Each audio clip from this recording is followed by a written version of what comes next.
now moving to the next guest speaker, we have with us Mr. M. Srinivas Reddy from Make. He is recently appointed CEO of Make Refrigeration Ltd. And his theme for today's discussion is cold chain, agri-infra and execution opportunities. Ms. Reddy, let us know uh, what is the focus on execution on the ground.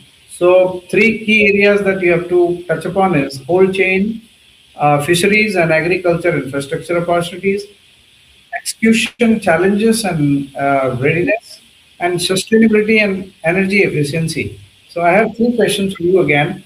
How significant is the opportunity created by Budget 2026 for your sector and this thing for cold chain and agri infrastructure? Second is what execution gaps still exist on the ground? And third is how important are energy efficiency and sustainability in scaling infrastructure? Yeah, Mr. Reddy, over to you, sir.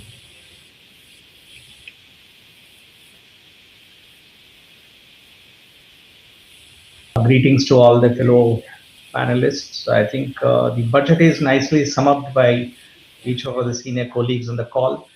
I would just take slightly a minute to explain the context of the budget.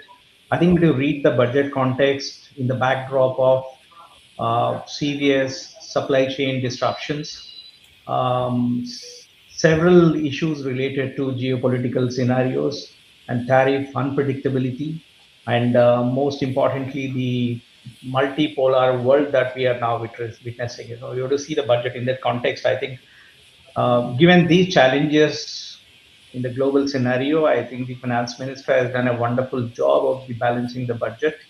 If I have to just say that the budget, through the budget, I think the finance minister has kind of laid out a foundation, I would say that way, to take India into a self-reliant route, to gain the self-reliance in many of the sectors that she spoke about.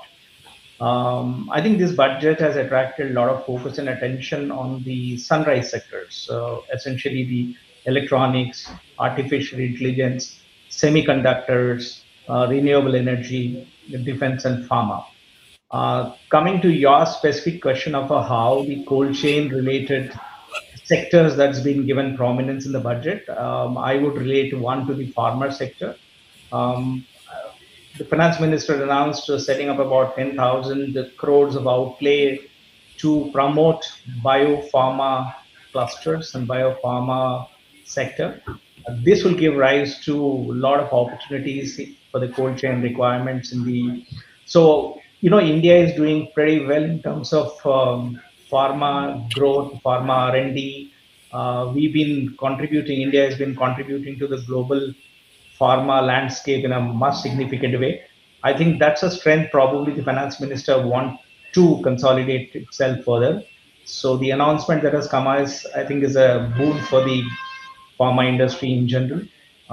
So we do, I mean, a refrigeration company like us does a lot of work in the pharma sector by way of a cold chain refrigeration products and solutions. So that will give rise to demand for the refrigeration products and solutions in the pharma sector. Second sector she has announced is support for the fisheries. You know, in India, I think we've said it in many forums that India is an agrarian-led economy, in the sense that India depends on agriculture. Per se, 60 to 70% of our population depends on the agriculture-related economy. That said, of course, the country has strengthened its position in the agri sector and the horticulture sector for long. Over the decades of experience, the country has put through that hard work. You know, today we are in a position to proudly say that we are the largest producer of milk. We are the second largest producer of the horticulture, fruits and vegetables, and also we are the largest producer of meat, and also we are the largest producer of the the cattle as well. So that said, you know, the challenges are there plenty on the supply chain, especially related to value chain. The government estimates that the losses on the agri supply chain is a tune of about 25 to 30%. If I have to just convert into a numbers, it is whopping $10 billion. So the key question is, how do we arrest the wastage along the supply chain, all the value chain? Even if you're able to control 10% of this wastage, it will amount to a significant add-on to the GDP in general, apart from the saving on the natural resources and the many other resources that go into making the agricultural products. So cold chain is an enabler to ensure that the refrigeration solutions are deployed to contain the wastages. So these are the two sectors which has gained prominence in the budget typically. But India still has a long way to go to structurally change the agriculture pattern, because in the country we have a issue related to holdings. Our holdings are very small. Aggregation is a challenge. So obviously, for someone to make a good business case in the agri industry, you require a lot of consolidation. So that sense of consolidation, agriculture, and then the aggregation is a challenge that still we continue to grapple with. But that said, the country has been making a significant progress in terms of the cold chain adoption. So, though we are lagging behind the global peers, even in Thailand, China, Philippines, and small countries like this, the adoption of a refrigeration and the cold chain is in the order of 60 to 70%. So, the country is still about 10% adoption level. And if you can bring this adoption to about another 10 to 15% more, we will be able to contain the wastage reduction across the value chain and contribute to the GDP effectively. So that's the first question that I would like to answer. And second thing is, in terms of the challenges, I said it's a more of a structural challenges. I don't think that the government can do anything related to, except the more agri reforms are required. But I think the government probably may look at this idea of doing agri reforms going forward. All right, sir. All right. Thank you so much, Mr. Reddy. So what you're saying is the country is moving on a right path, and cold chain especially is clearly moving from a support function to core economic infrastructure. So I would come back to you with another question, but let me take few questions from the audience also. So if anybody wants to ask any question, please go ahead. Ashwini ji, if you have any question, you can sort of unmute and.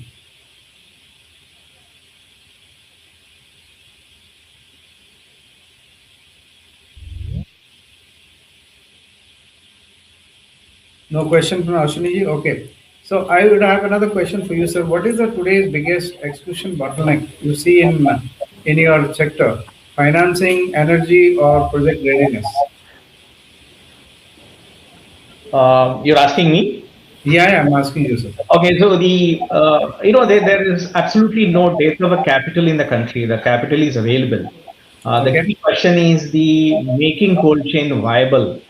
Let me give you with a small example. Suppose if we have to set up, say, 5,000 tons of a cold storage, obviously the capital is something that one need not worry, but the question is the viability.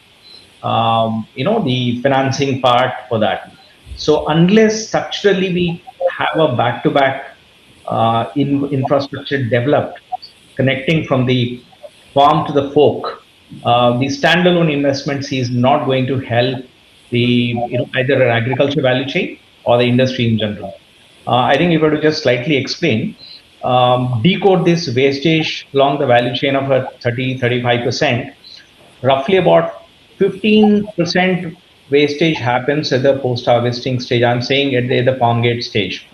Roughly about another 10% happens during a transportation. Then the balance, another 5 to 7% happens in the last mile distribution.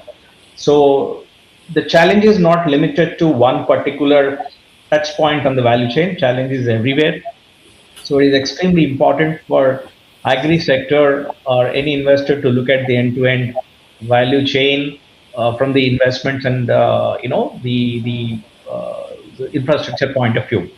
That's one point. Secondly, in India, what happens in the agriculture value chain, um, the commodity changes hands quite frequently, in the sense the farmer does not take the product to the market himself or herself. There are intermediaries who take the product to the market. So the product changes hands at every stage. So therefore, there is no single point accountability for the entire commodity, right from a harvesting till to the consumption point.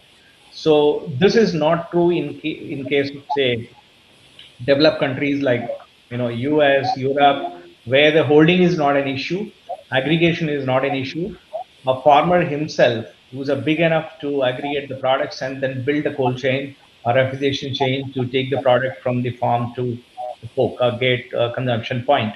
So this is one challenge, which is essentially in India structural in nature, and of course, government is trying to do with the help of retail interventions. The long ask has been to allow the FDI in multi-brand retail, but that is still, pending. See what happens. See, you need the pull effect.